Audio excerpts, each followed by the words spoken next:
우리가 아까 인사도 했지만 우리가 새해 때 가장 많이 하는 인사의 문구가 무엇입니까? 새해 복 많이 받으세요.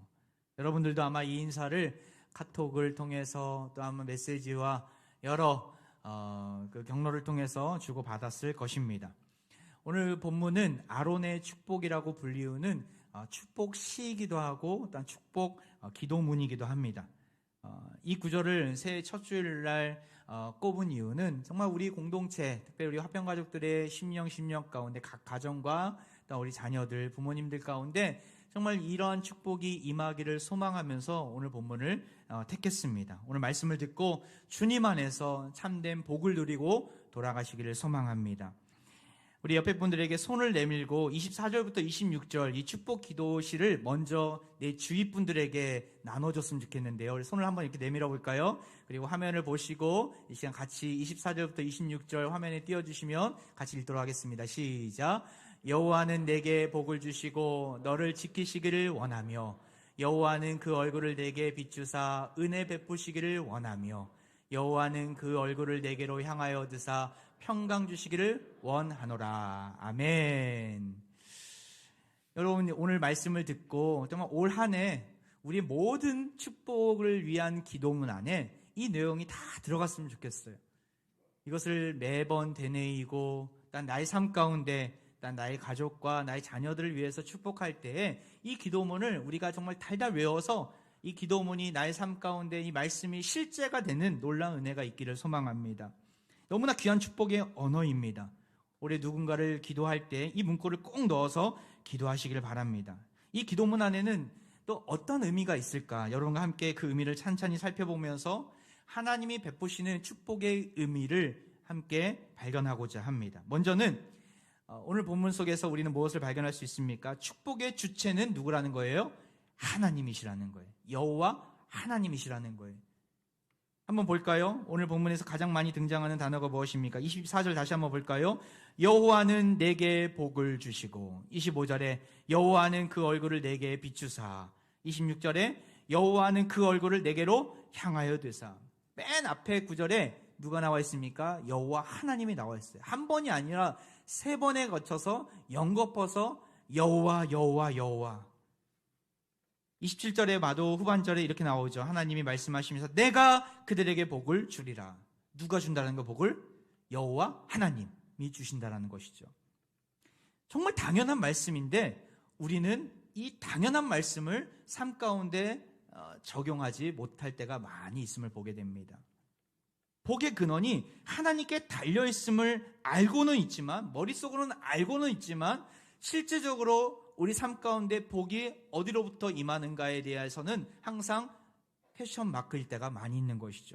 내 인생은 내 직장 상사에게 달려있어.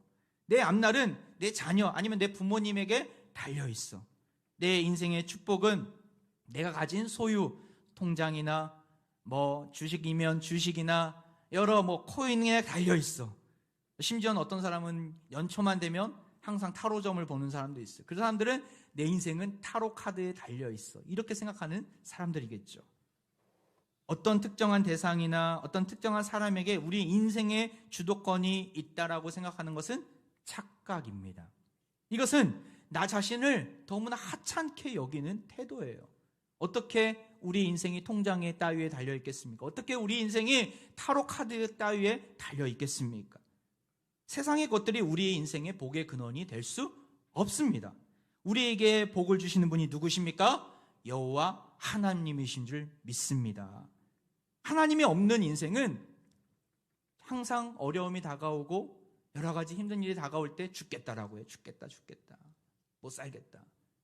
근데 하나님이 그 마음 가운데 중심으로 모시고 있는 사람들은 죽게 있다라고 합니다. 죽게 있다. 우리 같이 한번 따라해 볼까요? 죽게 있다. 여러분 믿으십니까? 죽게 있습니다. 주님께 우리의 인생에 키가 달려 있는 것이죠. 하나님을 왕으로 모시고 있는 사람은 죽게 있음을 항상 고백하며 모든 복의 출발점은 여호와 하나님께로부터 온 것임을 믿는 사람들입니다. 그래서 반복해서 여호와는 이렇게 강조하고 있는 것이죠. 제발 좀 알아달라는 거예요. 제발 좀 이것을 가슴 깊이 새기라는 것이죠. 신명기 5장 29절 말씀. 하나님은 우리에게 무엇을 원하십니까? 같이 한번 읽어보겠습니다. 시작. 다만 그들이 항상 이 같은 마음을 품어 나를 경외하며 내 모든 명령을 지켜서 그들과 그 자손이 영원히 복받기를 원하노라. 할렐루야. 영원히 복받기를, 우리가 복받기를 원하시는 분이 누구예요? 하나님이시는 거예요. 하나님. 이 세상 그 어느 누구보다도 우리가 복받기를 간절히 원하시는 분은 하나님이십니다. 세상 사람들은 자기에게 주어진 물질, 사회적인 높은 지위, 출세의 복을 주는 분이 누구인지 알지 못합니다. 그래서 그 눈을 사람들에게, 어떤 대상에게, 특정한 대상에게 눈을 돌려서 거기로부터 감사와 경배를 표합니다. 출세의 길로 생각하는 일종의 어떤 라인에 서려고 수단과 방법을 가리지 않습니다. 하지만 믿는 자들은 달라야 합니다. 하나님이 허락해 주지 않으면 내가 서 있는 라인이 아무리 금 동아줄이다 하더라도 길이 열리지 않습니다. 내가 하나님 앞에 바로 서 있다면, 하나님이 섭리해 주시고 주관해 주심을 믿는다면 그 라인이 아무리 썩은 동아줄이라도 하나님께서는 반드시 길을 열어주실 줄 믿습니다. 여러분, 우리가 오래 살아가면서 우리가 어떤 마음을 가져야 됩니까? 나에게 복은 하나님께로부터 온다라는 이 사실만큼은 흔들려서는 안 됩니다. 주님만을 신뢰하시기 바랍니다. 내가 지금 붙잡고 있는 것이 무엇입니까? 세상 것이 아닌 주님만을 붙잡고 살아가시는 사랑하는 화평 가족들 되기를 소망합니다. 나아가서 하나님 베푸시는 축복의 의미가 무엇이 담겨져 있습니까? 두 번째로, 하나님은 모든 믿는 자들에게 지속적으로 축복하신다라는 거예요. 대상과 방법이 나와 있습니다. 대상, 모든 믿는 자들. 그리고 계속적으로, 지속적으로 축복해 주신다라는 거예요. 오늘 본문을 보면 여러분 산수를 좀 잘해야 합니다. 산수. 제가 좀 퀴즈를 내어드릴 텐데, 오늘 본문은 하나의 시입니다. 시.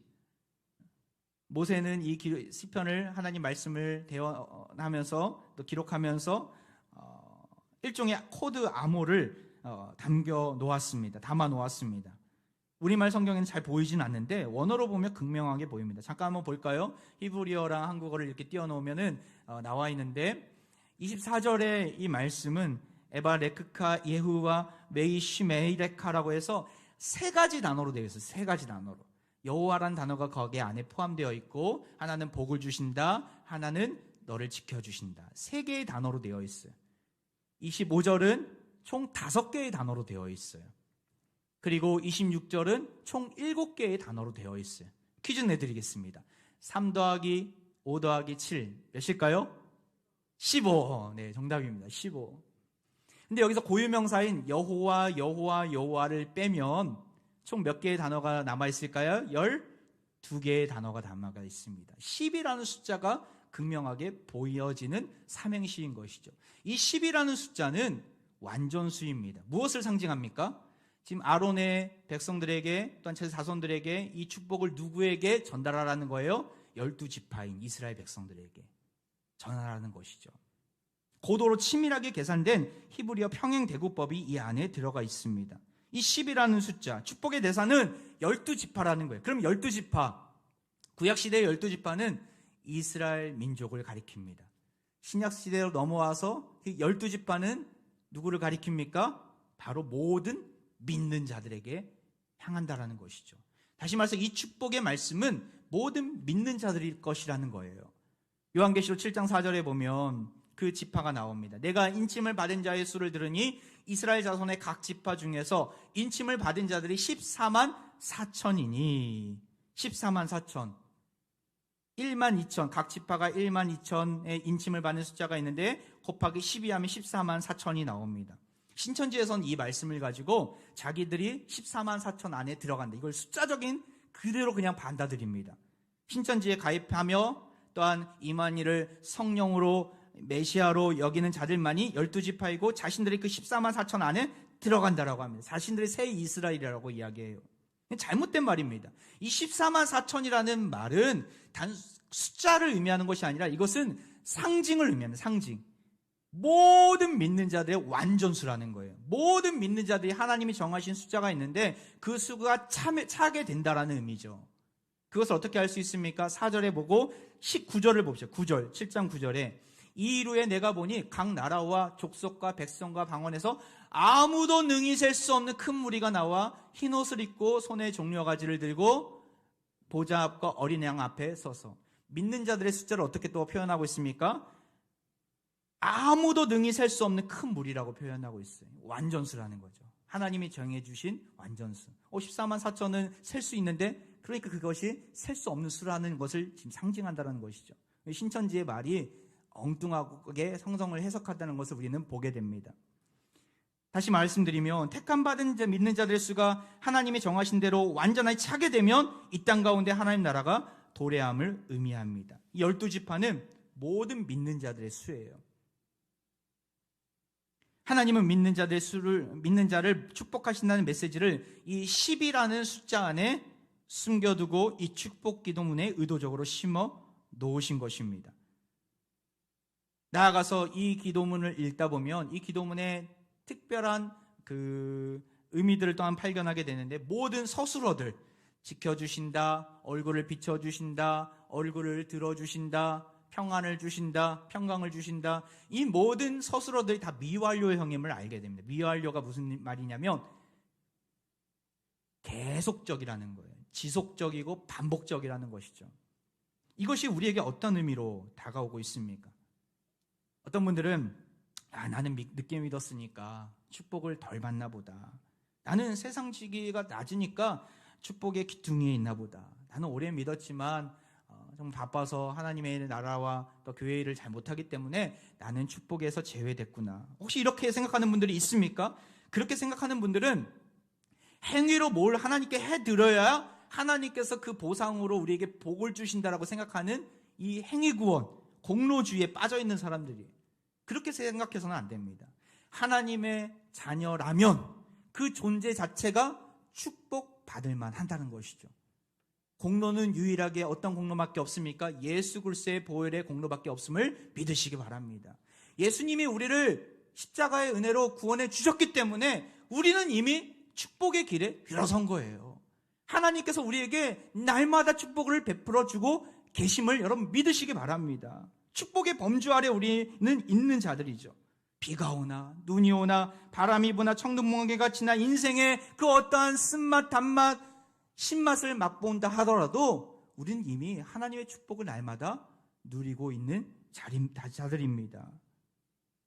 때로는 하나님께서 칭찬도 해주시고 격려도 해주시지만, 때로는 우리가 잘못된 길을 가고 있을 때 우리를 사랑하니까 때로는 매를 드실 때도 있어요. 우리가 아이를 키우다 보면 아이들이 좋아하는 음식들 있잖아요. 단 음식들, 아주 이렇게 맛있는 음식들, 뭐 초콜릿 같은 경우도 그렇습니다. 아이들이 초콜릿을 한 번, 두 번 맛보다 보면 계속 그것을 달라고 칭얼댑니다. 아이들이 너무나 우니까, 아기가 너무나 우니까 한 번, 두 번 줘요. 근데 계속 칭얼댄다고 계속 삼시세끼를 초콜릿을 주는 부모가 있습니까? 그 부모라면 그 아이를 사랑하는 부모가 아닐 것입니다. 아이를 사랑한다면 아이가 울더라도, 아이가 떼를 쓰더라도 초콜릿을 주는 것을 중단해야 되겠죠. 한때 저희 아이를 키울 때 이제 핸드폰을 너무나 이렇게 재밌게 보는 거예요. 뽀로로. 그 영상을 보면서 너무나 좋아하는 거예요. 근데 한 번, 두 번 보여주니까 얘가 울지 않고 잘 집중하고 있으니까 한 번, 두 번 보여주니까 이제 그것이 이제 중독이 점점 되고 있는 거예요. 그래서 어디를 가면 무조건 달라고 하는 거예요. 누구랑 대화를 나누고 있으면 핸드폰을 뺏으려고 하는 거예요.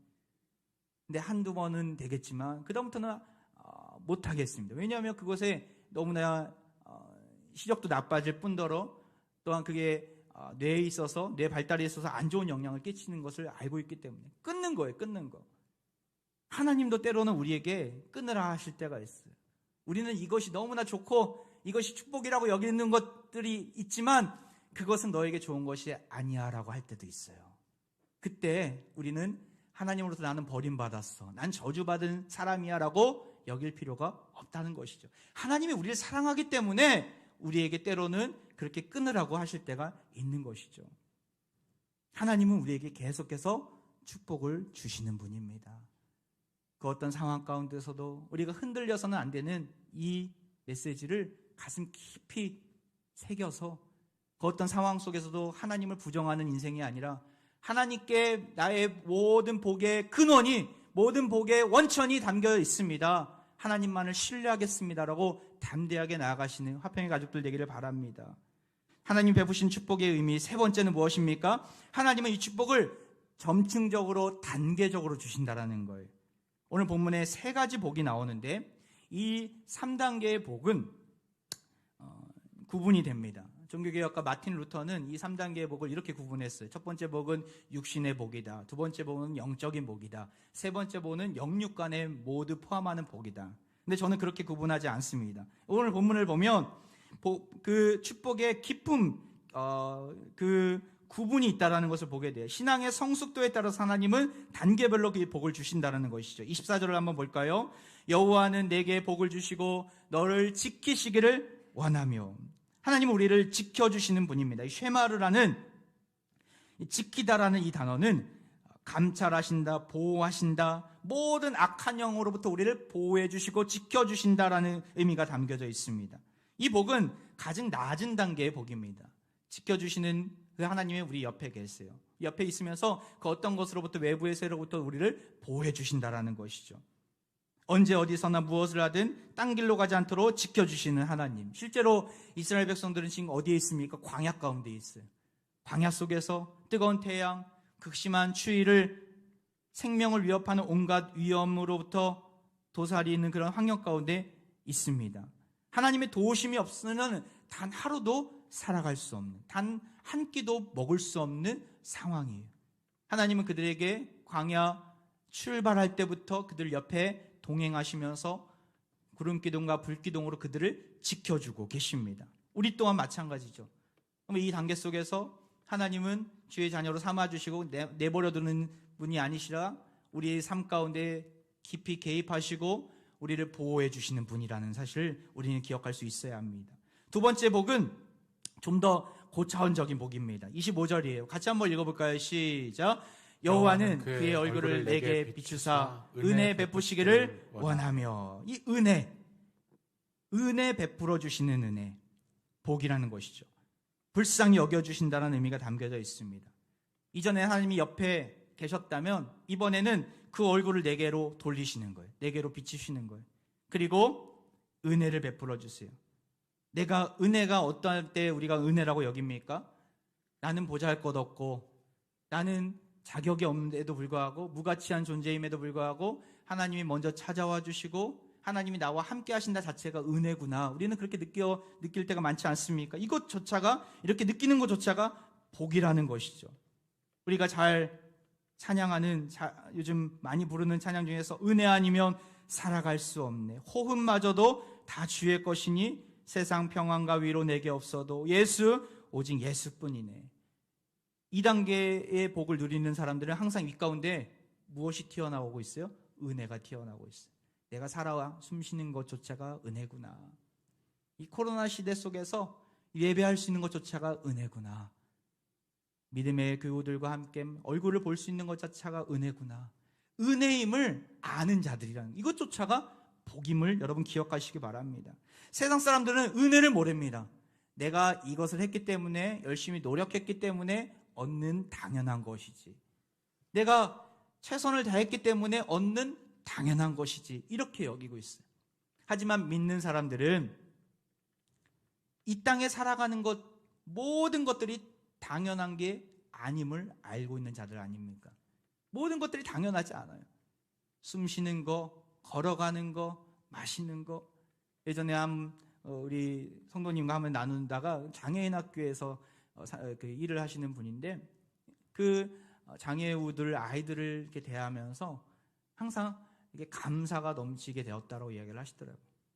음식을 먹고 두 손으로, 또한 한 손으로 이렇게 먹을 수 있는 것 자체가 얼마나 큰 은혜인지, 흘리지 않고 제대로 먹을 수 있고 그것을 제대로 씹고 소화해낼 수 있는 게 얼마나 은혜인지.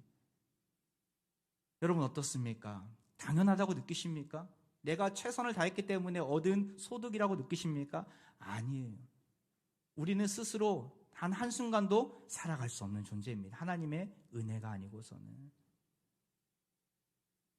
그 은혜를 고백하는 순간 우리는 이 축복을 누리고 있는 것이죠. 마지막 단계, 가장 하이 레벨에 있는 축복입니다. 26절이에요. 같이 한번 읽어볼까요? 시작. 여호와는 그 얼굴을 내게로 향하여 드사 평강 주시기를 원하노라 할지니라. 마지막 어떤 단계입니까? 그 얼굴을 드사. 이건 적극적으로 나를 주목하여 본다라는 거예요. 예전에는 옆에 서 계시기만 했고 또 그 다음 단계는 나에게 얼굴을 고개를 돌려서 보시기만 했는데 이번에는 나에게 몸을 돌려서 나를 향해 서 계시는 그 하나님을 우리는 이 복을 통해서 발견하게 됩니다. 그 하나님께서 나를 주목하고 적극적으로 사랑하시면서 흡족한 표정을 지으며 웃어주시는 그 하나님을 바라보며 우리는 무엇을 느낀다는 거예요? 평강을 느낀다. 평안을. 샬롬, 에이레네. 여러분 어떻습니까? 난 이 평강을 누리고 있습니까? 사실은 이 평강을 누리고 있는 사람이 이 세상에서 가장 행복한 사람이 될 수 있습니다. 돈이 아무리 많다 할지라도, 나에게 육체적인 건강이 아무리 뛰어난다 할지라도, 내가 높은 지위에 올라간다 할지라도 평강을 누리지 못하면 아무 소용없습니다. 세상 살아가는 게 쉽지 않습니다. 그냥 오늘 여기서 끝마쳤으면 좋겠다, 이런 생각을 가질 뿐입니다. 요즘 대선 후보들이 많이 나오는데 저는 그 자리에 못 올라갈 것 같아요. 쉽지 않을 것 같아요. 아무리 높은 대통령이 된다 하더라도 그렇게 치열하게 이게 선거운동하고 또 모든 것들 다 이렇게 오픈해야 되는 상황이라면 저는 평강을 누리지 못할 것 같아요. 쉽지 않을 것 같아요. 평강은 돈이 많다고 있지 않습니다. 평강은 건강하다고 있는 것이 아닙니다. 여러분, 주님 안에서 평강을 누리고 계십니까? 세상적으로 완벽해 보이지 않을지라도, 좀 어느 한 부분 모자라 보일지라도 평강하지 못해서 불안에 떨고 있는 분들이 많다면 좀 안타깝겠죠. 하지만 돈이 없어도, 모자라 보이더라도, 건강하지 못해도 주 안에서 평강을 누리는 분들이 있다면 우리는 축복받은 자들임을 기억하시기 바랍니다. 하나님의 얼굴을 바라보며 평강을 누릴 수 있어야 합니다. 이 세 번째 축복이 우리 삶 가운데 놀라운 실제가 되기를 소망합니다. 올 한 해 어떤 일이 있더라도, 무슨 일을 맞이하더라도 주님 안에서 평강을 누린다면 우리는 성공한 인생이고 행복한 인생이 될 것입니다. 이 세 가지 축복의 단계, 첫 번째 무슨 단계요? 지켜주심의 은혜. 또한 두 번째 뭐예요? 은혜를 경험하는 복. 또한 세 번째 평강의 복. 점진적으로 확대되고 점진적으로 더욱더 깊어지는 복인 것이죠. 이 복들을 모두 누리시길 바랍니다. 이게 중요한 게 있어요. 이것을 복을 나만 누리는 것이 아니라 어떻게 해야 돼요? 나눠줄 수 있어야 돼요. 전달할 수 있어야 돼요. 이것을 유통할 수 있어야 돼요. 우리 따라해 볼까요? 나는 축복 전달자다. 나는 축복 유통자다. 내가 이 축복을 안다면, 누리고 있다면 나만 가두는 인생이 아니라 이것을 나눠줄 수 있어야 돼요. 누구에게요? 나의 자녀들에게, 나의 이웃들에게, 나의 가족들에게, 우리 화평의 교우들에게 나눠줄 수 있어야 돼요. 23절을 볼까요? 아론과 그의 아들들에게 말하여 이르기를 너희는 이스라엘 자손을 위하여 이렇게 축복하여 이르되. 아론은 특별히 선택받은 제사장 가문이었어요. 그 제사장 가문으로서 하나님이 특별히 주어진 직임이 무엇입니까? 바로 축복을 전달하라는 것이죠. 이것을 나눠주라는 거예요. 이것은 어떤 특정한 부류만을 의미하는 것이 아닙니다. 한번 볼까요? 베드로전서 2장 9절 말씀 같이 한번 읽어보겠습니다. 시작. 그러나 너희는 택하신 족속이요 왕같은 제사장들이요 거룩한 나라요 그의 소유가 된 백성이니 이는 너희를 어두운 데서 불러내어 그의 기이한 빛에 들어가게 하신 이의 아름다운 덕을 선포하게 하려 하심이라. 왕같은 제사장들이 누구라요? 너희가 누구입니까? 우리입니다. 우리가 왕같은 제사장들, 특별히 택함 받은 축복 전달자로, 축복 유통자로 하나님이 우리를 택해 주셨다는 거예요. 제사장으로서. 아론 가문처럼 우리도 축복을 나눠줄 수 있어야 합니다. 성경의 많은 인물들이 이 역할을 감당해냈어요. 우리가 잘 알고 있는 보아스도 그러했죠. 보아스, 나중에 룻의 남편이 되었던 이 보아스, 룻을 처음 만났을 때 그가 어떤 고백을 하게 됩니까? 룻기 3장 10절 말씀. 그가 이르되 내 딸아 여호와께서 내게 복 주시기를 원하노라. 네가 가난하건 부하건 젊은 자를 따르지 아니하였으니. 다음 페이지요. 네가 베푼 인애가 처음보다 나중이 더하도다. 복 주시기를 원하노라. 갈 곳 없는 미망인 시어머니와 며느리, 특별히 이방 여인이었던 이 룻을 향해서 온 마음 다해 하나님의 시선을 가지고 그 언약의 계보에 동참하게 됨을 축복하면서 그에게 축복을 나눠주는 이 보아스의 모습을 보게 됩니다. 단순히 연민이 아니었어요. 단순히 불쌍히 해서 이러한 복을 내려준 것이 아닙니다. 하나님의 시선으로 그 당시의 율법에 의해서 그를 품어야 되는 그 자비를 베풀어야 되는 헤세드를 베풀어야 되는 은혜의 그 자리에 있었기 때문에 그가 이 축복을 나누어 주게 됩니다. 결국에는 보아스와 룻이 결혼해서 누구를 낳게 됩니까? 한번 볼까요? 룻기 4장 21절 22절 말씀이에요. 살몬은 보아스를 낳았고 보아스는 오벳을 낳았고 오벳은 이새를 낳고 이새는 누구를 낳았더라? 다윗을 낳았더라. 축복을 나눠주다 보니까 그 가문이 어떤 가문이 된 거예요? 왕의 가문이 된 거예요.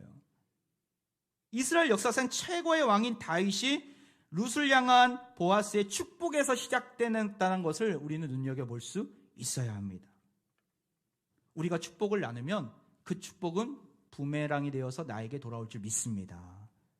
여러분, 올해 한 해 오늘 주신 이 축복 기도문을 가지고 많은 믿음의 식구들을 향해서 또한 잃은 양들을 향해서 이것을 나눠주시길 바랍니다. 자녀들을 향해서 기도할 때 이 축복의 기도문을 꼭 사용하셨으면 좋겠어요. 얼마나 놀라운 복입니까? 제사장만이 할 수 있는 이 축도권 사실은. 이 축도권은 우리에게 주어진 거예요. 목사만이 가진 것이 아니라 어떤 특정한 계급만이 직분만이 가진 것이 아니라 우리 모두가 가지고 있는 이 놀라운 권세를 왜 섞여두십니까? 왜 땅에 묻어두십니까? 이것을 들고 자녀들을 위해서, 가족들을 위해서, 주님을 떠났던 자들을 향해서 마음껏 나눠주시기 바랍니다. 그 축복의 놀라운 역사는 다시 부메랑에 대해서 내 인생 가운데, 우리 가정 가운데 돌아올 줄 믿습니다. 복음이 그러하죠. 가장 큰 축복은 복음입니다. 예수님께로 인도하는 일입니다. 주님 안에 해답이 있기 때문에, 주님 안에 복이 있기 때문에. 이사야 말씀에 주께서 심지가 견고한 자를 평강하고 평강하도록 지키시리니 이는 그가 주를 신뢰함이니이다. 주 안에 있어야 평강해질 수 있습니다. 앞서 말씀드렸듯이 이 세상에 그 어떤 부귀영화를 누린다 하더라도 평강이 없으면 아무 소용없어요. 아무리 많은 지위와 또한 많은 성공을 이루어낸다 하더라도 세상적인 기준으로는 하이 레벨에 있지만 하나님 보시기에는 가장 하층민으로 전락한 인생, 얼마나 불쌍한 인생이겠습니까? 평강을 누리지 못한다며. 주님을 신뢰할 때 평강이 올 줄 믿습니다. 주님을 신뢰하는 인생으로 우리는 이것을 나눠줄 수 있어야 합니다. 어떤 상황이 있더라도 끝까지 주님을 우리는 증거하고 축복의 메신저로 주님께로 인도해 주어야 합니다. 올 한 해 내가 인도해야 될 가족들이 있습니까? 기도 제목이 있습니까? 사랑하는 남편, 아내, 또한 사랑하는 우리 자녀들, 주님을 떠난 자들이 있습니까? 지금부터 품고 이 축복 기도문을 가지고 그들을 품고 기도하기를 원합니다. 그러할 때 하나님께서 하나님이 보시기에 가장 적절한 때에 반드시 이끌어 주실 줄 믿습니다.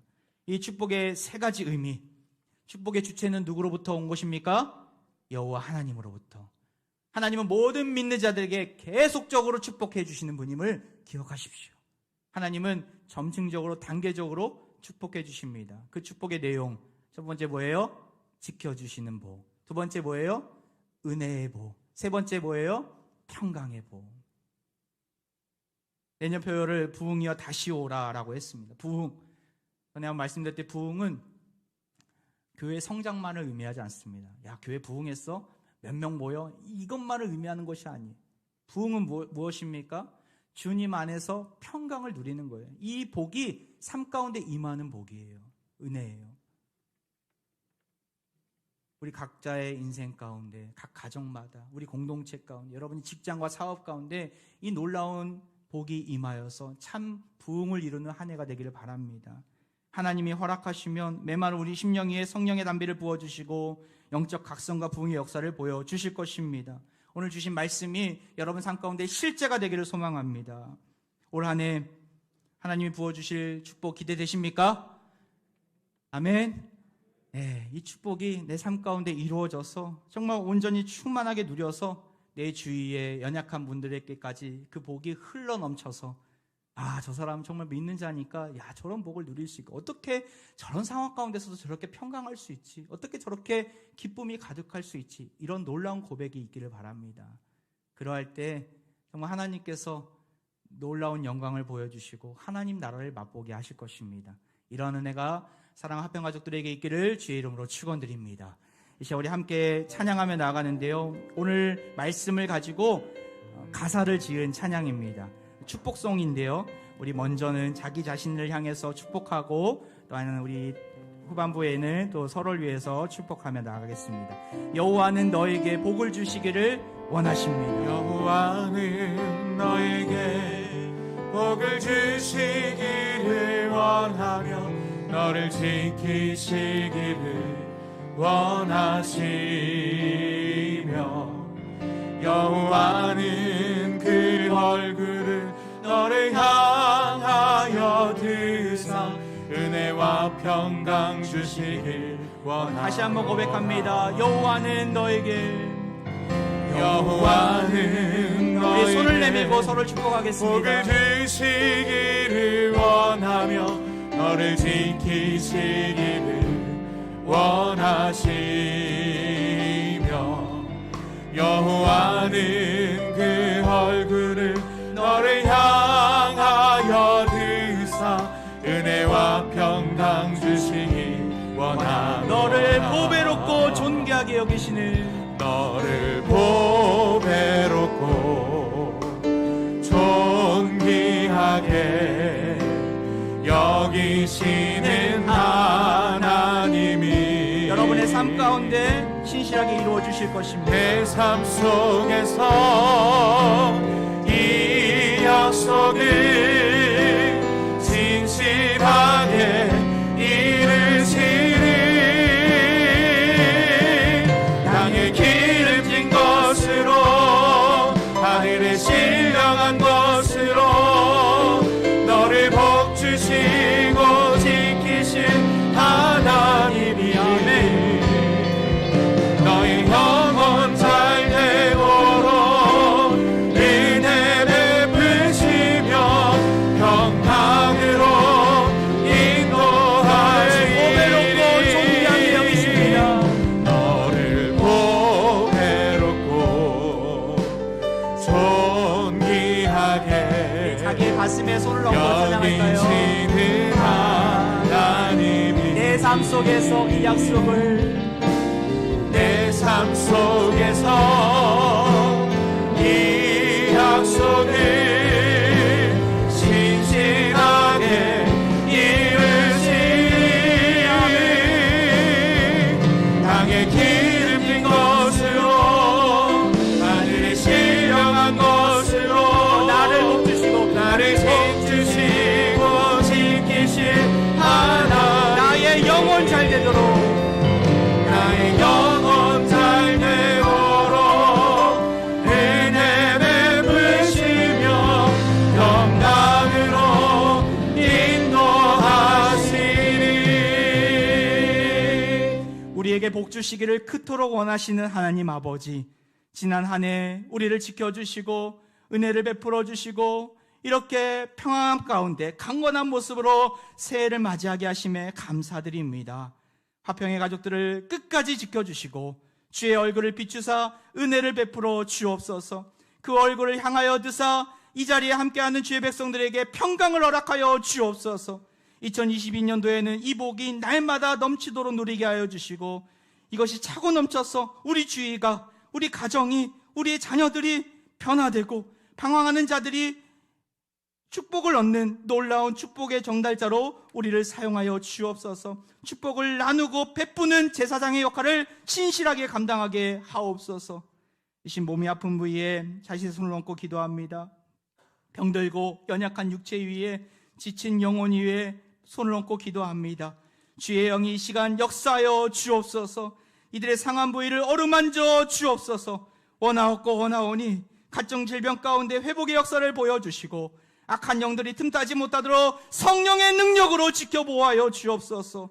주의 회복의 손을 경험하게 하여 주시고 저들의 아픔과 고통으로 가득한 질병에서 속히 벗어나 살아계신 주님만을 찬양하게 하옵소서. 복의 근원으로 오신 예수 그리스도의 이름으로 기도하옵나이다. 아멘.